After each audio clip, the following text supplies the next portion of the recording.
Hello, everyone, and welcome to the weekly world session. It is March 24th. We got some birthdays here, so I'm going to wish Monica a happy birthday. Forgot to do that at the beginning. And it is the year 2026. So, what we started to look at is the gut brain axis for several things like sleep, digestion, gas. Um, one of the things I wanted to work on with the gut brain was butyrate, and the butyrate is the short chain fatty acids that help us digest fiber and improve the lining of the colon. So I want to do that for the gut brain axis. So I'm just looking at brain and gut brain. So the brain also needs a lot of fatty acid to work. And what we came up with in the group is self-awareness. And we had this big discussion on what self-awareness, like why would we bother even being self-aware? Why would we even do that? And we ultimately came up with the idea that meaning is what it gives us, and that meaning from there gives us many other things. Like we can improve our behavior, we can become, we can be accountable for ourselves, we can have more joy in life, we can experience things without dramatization. So we're doing all of these connections to the enteric plexus and solar plexus. Solar plexus is going to bring in our will center. And I'm looking at where um, we didn't discuss this in groups, so you guys might be surprised, but this is just popping up now where uh, there, there are sort of people in the world who, they call them the dark triad, the dark tetrad, um, and then you could have, narcissistic personalities or different types of people that are in the world. And it's very hard for someone who is, doing their utmost to be self-aware, to improve themselves and humanity. These are all things we brought up that, we wanted to do things so that we're helping not only ourselves. I mean, who wants to just help themselves? You want your neighbor to be okay. You want someone way across on the other side of the planet to be okay as well. So that we're all thriving and working together. But this planet, when you think of the Judeo-Christian tradition and um, the Garden of Eden. Why is there a snake? God made paradise and has Adam and Eve in there. Why is there a snake? Well, there's always a snake. Yeah, there's just always a snake. So, from there, it's I need to be self-aware so I can understand what my choices are and am I going to make deals with the devil? So I think that my sense of things is when we're not in tune with self-awareness or trying to have some self-awareness, we've made a slight deal with the devil. And there's a contract there. I'm not going to look at my behavior. I'm only going to look at your behavior. I'm not going to look at my actions. I'm only going to look at your actions. So there's a really good example. And I'm not saying this does not exist. It does exist. But we still have to go through the self-examination before you would claim this. And that is, people who work in companies can say that they're being bullied in the company. They're being honed in on, they're the individual and everyone's attacking them and trying to, break, uh, break their nerve or, get them out of the company, whatever. So, the first time I heard that, I'm like, okay, sure, it can happen. Yeah, okay, we'll leave that open. But I'd say 99% of the individuals I've spoken to that have been subject to this are the most annoying people I have ever met in my entire life. And not only annoying, but super, super aggro. They're so aggressive. So even in treatment, I had to tiptoe around them But anytime I would touch something that could turn accountability in on them, the aggression was phenomenal. It was almost like fire. So I have a really, I haven't had much success. Maybe one person I've had some success. Yes, I have.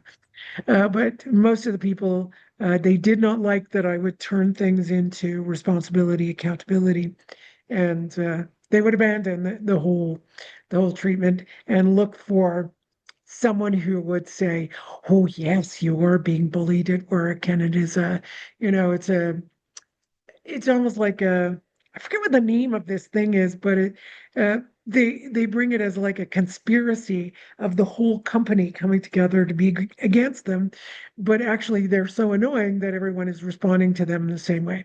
So I'm bringing that up because if I'm aware of the behaviors that I have that annoy people, I know that I can be a bit much, right? So I'm a large person. I'm quite tall and quite big, and I'll state my opinions. I don't have trouble, and I don't have trouble going straight to a deeper subject than remaining on the surface. So people talk on the surface.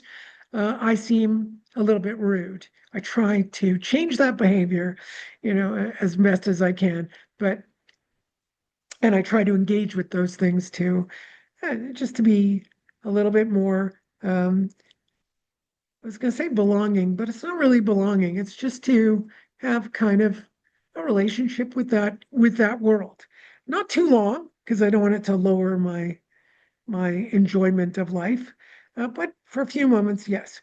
Uh, so I examined my own behavior and saw, wow, you just say hello to people and you go right into a deep subject. I do. I could be walking, you know, on the street and someone says hi and I go, yeah, what do you think about, self-awareness? And do you think that, and they're like, what? What are you talking about? Isn't the weather nice? And I'm like, oh, okay. So there's a boundary. I make sure I didn't always listen to people's boundaries when I was younger. When I was younger, I, um, yeah, I thought, I'll help them under the guise of, so my behavior that was, I felt was very self-righteous and I thought it was good that I was going to help people find something really meaningful and understand that self-awareness is really important. And I finally realized, no, you're just trying to get other people to be self-aware so you won't be alone. So now I just go, no, I'll just be alone in my self-awareness. That's all I need. I don't need to change anyone. But in that transition, I've realized how much I have pushed others to do something that they might not be interested in at all. Not at all. So that's going to help that sense. Now you might not relate to my story, which is fine. You don't have to relate to it, but you want to extrapolate and understand where your behavior in different circumstances could be the one that is kind of toxic to someone else. Now, their behavior can be toxic to you. That's fine. You know what to do when something's toxic to you. It's limit your time there and leave and do a couple of exercises. If I'm with somebody who's toxic, but I have to hang around them, even if it's 30 seconds, I will go off and ground the energy, right? Walk on the earth, ground the energy, let it go out. Fine. We are accountable for ourselves. And I would say that the gut brain, with um, all of its nerve system in the enteric plexus to the solar plexus and then connecting to the entire nervous system, needs to understand that. So we're really putting categories here. If you're ready to accept this, you'll allow those categories so we can also improve digestion, because digestion is a big deal these days. We're digesting things that don't really belong in our body, like pesticides. Also, we're digesting if you have dinner and you're eating with someone who's talking about something that you can't digest, um, you're going to get a tummy ache. You might talk about a subject at dinner that you don't really want to talk about, and you're going to get indigestion. right? So if I'm at dinner and it's superficial conversation, it's all, you know, blah, blah, blah about nothing, guaranteed I will have a pregnant belly by the end of the dinner. If I go to a dinner and it's dynamic and fun and we're, doing a lot of exchanging and going in depth and even arguing. I even like arguing, not to a stress point, but kind of debating a point without any emotion other than, wow, this is so much fun. My digestion's going to be fine. All right. I think the screen froze. Anyway, hopefully it's all recording. Oh no, there you go. Everybody's moving now. Okay, so let's get this into the brain too. Now, to go into the brain, so these are categories, as I said. So we're going to divide it all up and allow the thalamus to be able to take it to the different areas that need synthesis and processing. So both those things are different. Processing is putting something in and something in particular comes out. Synthesis is things go in, it gets synthesized, and we don't know what the outcome is. So we have a nice little processing synthesis burp going on. And all right, so yeah, I've been talking about 48 minutes with the gang. The recording is shorter, and that is the first burp I've had, I think, since I started working at 4:30 in the morning. That's my first burp of the day. So that's really good. So maybe that belly will start to go down. And those of you who have any difficulty in your belly, hopefully that's going to help you out too. Um, so we'll relate it also because someone mentioned sleep. Um, I'm sure some of us have disturbed sleep as well. And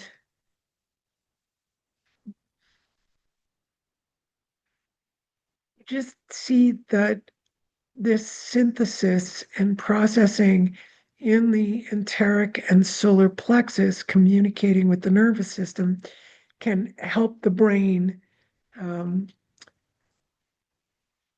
the brain neurotransmitters in relationship to circadian rhythms between the pineal and pituitary. I'm seeing some other things too. That's why I'm speaking slowly, where the connections to all of the brain parts that have taken in the perception during the day, weeks. Plus, we've also covered topics like um, memories of stories that we have had in our lives, wherein we keep going over and over as though we're going to solve it rather than seeing it as an experience, even if it's a bad one, even if it's a terrible experience, even if that terrible experience has caused some kind of trauma in the nervous system. Does it need to be resolved? As in, I need to figure out all the things that happened in that trauma, blah, blah, blah, and go over and over it? Or does that area, just like a scar, need to be um, hydrated and lots of circulation? I've been thinking recently that simplicity is way more healing than complexity. It's really a very simple process to have that healing going on. And the people that I work with, wherein there's more simplistic work, I find are shifting a lot faster. There are actually two people here, three people here that we do a lot of work. And the simpler the formula, the next day I just see them totally different. They shift a lot. Yes, you, birthday girl, you shifted like crazy. Yeah, it's pretty incredible. Both the M's have shifted a lot. Yeah, and it blows my mind actually. Doing our work together it just blows my mind how much that shifts. So can I use both of you as kind of substitutes? The two M's here. Yes, it's okay if I use you too. So MM, yeah, I got it. But MN, can I use you? Yeah, okay. So we're going to use, because it's nice because one's male and one's female. So they can be our anchors for almost like polarity therapy, where you're holding two different poles and um, they can really they can really help ground the two sides of the body. There's someone else too I can't see right now who's an M as well, MK, and we do some really deep work. So these people are going to be triad with me, in which we're doing this deeper kind of self-awareness work together. That doesn't mean the rest of you aren't in this. You are, but um, these three people do so much work that involves this self-awareness that they're coming up shining as good examples for our nervous system to be held properly, which might give us better sleep. So I pray for Zed and me that we get better sleep and digestion and brain function, right? So self-awareness, it can be a lot of fun because our brains can function a lot better. We can come up with better and better questions, which is what we're going to be doing next in our group. We do self-inquiry work, and in that work, we have to come up with a lot of questions, and it's hard. It's really, really hard to do it. But wow, it just really it tires us out. We get exhausted, but you can see the result a couple of weeks later when we come back and we start asking questions again, and you just see how the quality changes for us. So we'll bring that in for us all today too. All right. So I don't know how much all of this is going to make sense to the world, but we all, I think every single person here has not only felt that we do this for ourselves, but we do it for everyone else as well. So love you all, and we're going to tap that everywhere. Just tap the whole thing, and wishing you a wonderful, wonderful week till next week. And yeah, enjoy. Bye, everyone.